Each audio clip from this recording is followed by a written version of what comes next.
Thakur Maharaj movie మాత్రం సంచలనం రేపుతుంది. బాలీవుడ్లో ఈ మూవీ మీద ముందు నుంచి ఉన్నటువంటి అభిప్రాయం వేరు, కానీ రిలీజ్ అయిన తర్వాత ఉన్నటువంటి అభిప్రాయం వేరు. మంచి సక్సెస్ఫుల్ హిట్ అయితే అందుకున్నట్టే తెలుస్తుంది. అక్కడ దగ్గర 15 కోట్ల వరకు రాబట్టినట్టు తెలుస్తుంది. డైరెక్ట్ రిలీజ్ అయితే మూవీకి మరో ఎసెట్ కలిసి వచ్చి ఉండేది, కానీ కొంత లేట్ అవ్వడం వల్ల మూవీ మీద అయితే అంచనాలు కొంచెం క్రమంగానే పెరుగుతున్నాయని చెప్పాలి. అందువల్ల ఇక నెక్స్ట్ వచ్చే అఖండ మూవీ అయితే ముందు నుంచే హిందీలో కూడా భారీ స్థాయి రిలీజ్ అయితే ఉండబోతుంది. ఇటువంటి రేర్ అచీవ్మెంట్స్ మాత్రం బాలయ్య బాబు ఖాతాలో పడుతూనే ఉంటాయని చెప్పాలి.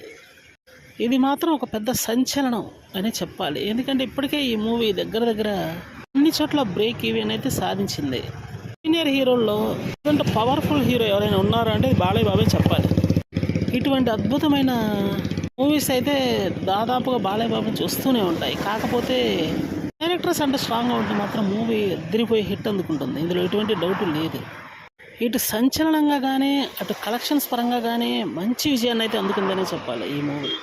అందుకని బాలయ్య బాబు యొక్క లైనప్ కూడా అదిరిపోయే రేంజ్లో ఉంది. ఇంకా ముందు గోపీచంద్ మల్లేని కానీ అనిల్ రావిపూడి కానీ యంగ్ డైరెక్టర్స్ అంతా కూడా బాలయ్య బాబు చుట్టూ మళ్ళీ తిరుగుతున్నారని చెప్పాలి కొత్త మూవీస్ తీయడానికి.